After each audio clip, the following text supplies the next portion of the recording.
Hey, what's up guys, Will here for unique review. I'm back to another new fresh video. First of all, subscribe my channel and click on the bell icon for next video notification. So let's start the video. I have had the Samsung Galaxy A01 for a few months now, and I have been holding off on reviewing it up until this point because honestly, I just really wanted to give it a fair shot. To put it bluntly, this is a phone that fits a few different groups of people, but I am just not one of them. That's okay.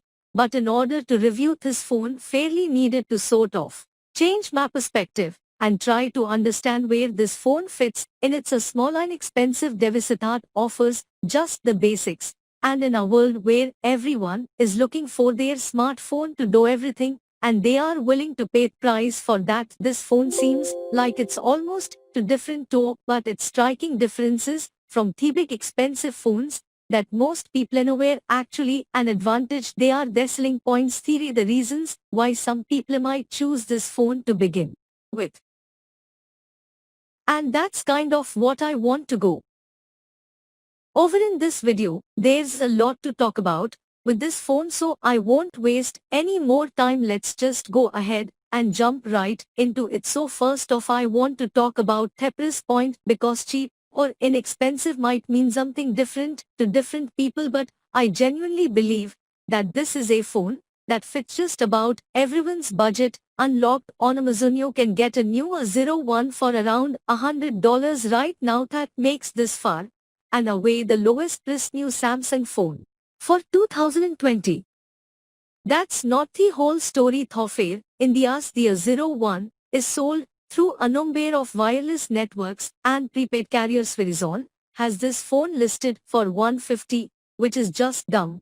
But places like Circuit Wireless offer this phone for $60 if you want to join their network, or you can get the phone totally free if you are already the customer. Wherever you end up looking, the A01 is likely going to be one of the least expensive devices in the lineup, which already makes it sort of enticing. It is still a Samsung device after all. You aren't getting some off-brand phone or something you have never heard of, and getting a new 2020 Samsung smartphone for $100 or less is reason number one as to why I think this phone not only is going to sell really well this year, but will be something people pick out of a lineup of similarly priced devices. If you guys are interested in doing some comparison shopping of your own, or maybe want to buy this phone for yourself, I leave some links down below in the video description to where you can get this phone at its cheapest current prices, so check down there so you don't miss out on any good deals. No, I know I have said in a few previous videos that the A01 is a small phone, and that's sort of true. By 2020 standards, its 5.7-inch form factor looks minuscule compared to a lot of devices we have seen this year, especially the rest of Samsung's A series lineup. For example, 8 is the smallest phone Samsung offers this year, and just to give you an idea, if you wanted to jump up to like the A11 or A21, those are both basically 6.5-inch phones, and they look monstrous compared to the A01, but actually stacked up against the 2020 iPhone, say, or iPhone 11, the A01 sort of falls somewhere in between those. For me personally, having handled most 6-inch devices and above it throughout most of the year so far, the A01 does feel small in a way, but that's mainly just because the rest of the phones are so ridiculously big. This is a device that's comfortable when using it one-handed. It fits nicely in a pocket or bag, and I think it's a fair balance of screen size without going overboard. It's a nice change from those big huge smartphones we see nowadays. 7 in the budget space, and I know a lot of people value a big screeny, certainly do too, but there's also decent value in a small comfortable compact form factor, and that's exactly what you get here. Physically, the A01 embraces its budget phone classification with an inexpensive all-plastic build that doesn't try to fool you into thinking it's something else, while other phones might offer a shiny, polished back or chrome Accents. The A01 keeps things simple. You get a plain matte finish in its curvy plastic body. And really don't think you can expect much more anyway. Again, switching up the perspective a bit, plastic is more durable than say an all glass back, which is good. It's a lighter material too and it keeps the cost down. There's no sense in paying more for a fancy build. That's not the point of this device. With all that being said, thought here are two things with this phone physically that I think should have been done differently. The first is the charging port.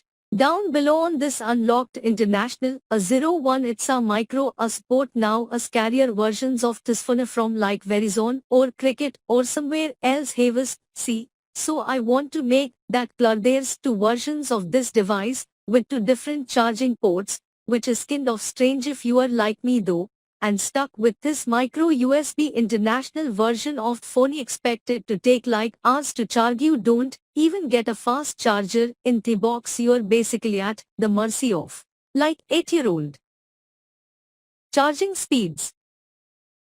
It's super frustrating, and I think it's unacceptable really even for a budget phone, but especially for phone released in 2020. Again, this complaint doesn't necessarily apply to us carrier versions of this phone, just tune-locked versions. My second gripe has to do with the external speaker, not necessarily the sound or the quality, just the placement. Samsung has done this in other devices, so it isn't anything new, but the speaker is located on the bottom left corner of the rear of the phone. It's also just two small grills, so when you hold this device in landscape for example, you oftentimes cover the speaker up unintentionally and it really distorts the sound. Have a listen and hear it for yourself. Music. Also, if you place the phone flat on a table, the speaker gets a bit distorted. The speaker itself is fine. The out loud listening experience is good enough and you get a headphone jack too, so you can utilize that. But the placement is just kind of annoying and it's something I never really got used to. One other thing to mention, you might have noticed that the A01 does not have a fingerprint sensor, which is a little strange for a budget phone. I think you still have face unlock, which works pretty well. It takes a second sometimes, but I haven't noticed it fail hardly ever, which is goody. Just wish a rear fingerprint sensor was thrown in for the heck of it, like having it as an added bonus. And I'm surprised we didn't really get it with this phone. Now, one thing I actually really like about the A01, interestingly enough, is they display the specs. Don't necessarily tell the whole story. It's a 5.7-inch PLS TFT display, which basically just means slick, and it comes in at a resolution of 1520x720. But there's two things worth considering. First off, at this size, a 720p display actually makes sense. You get around 294 pixels per inch crammed in therein. That makes the screen look a bit sharper than it really is. I think you can expect a 720p display in a 100 phone. That's totally fair. But the bigger you go at 720 pathe, worse it's going to look at the sort of smaller size. I don't think anyone would say that the resolution is bad. The second thing that stands out with display is its high levels of brightness. I tend to use the A01 at less than 50% brightness simply because I don't need it any higher, and at 100% in this thing is about as bright as anyone could ever want. In addition to that, it's a fairly colorful display for being an inexpensive LCD. I think black and dark colors don't generally come off too well, but the rest of the colors look pretty nice. And while the display is framed by a teardrop camera, notch, larger bottom chin, and fairly noticeable bezels, the nearly 80 screen-to-body ratio still offers a mostly unobstructed view of your content. All in all, there are better displays on the market, but for this price in this phone, I don't really have a single thing to complain about. The viewing experience is well worth the 100 price tag in regards to the internal specs and performance. Again, I really needed to change my perspective, but even in doing so, I found this phone could handle just about everything I wanted it to do. Inside Ether01 packs the Snapdragon 439 chipset with the Adreno 505 either 2 GB or 3 GB of RAM and either 16 or 32 GB of storage with the option to throw in an SD card. Here are the Geekbench and Antutu scores for those of you who enjoy getting anomaly value. But in a real-world use, I have to say the A01 really surprised me. No, this phone isn't fast, and every once in a while it even does feel a little bit clunky, but let's remember what this phone is for. It's for people who likely just need a device, any device, to stay connected through phone calls, text messages, and maybe social media. It's not for someone who's going to have 50 different apps open, or someone who needs to multitask, or someone who needs this phone for business with non-stop usage, tapping through the UI and flipping through the apps. This is a fairly decent experience. And by the way, my phone is the lower end 2 GB of RAM model with 16 GB of storage. Now I will say this, you probably should just opt for the higher spec version if it's available. The low RAM is likely the biggest thing that holds this phone back.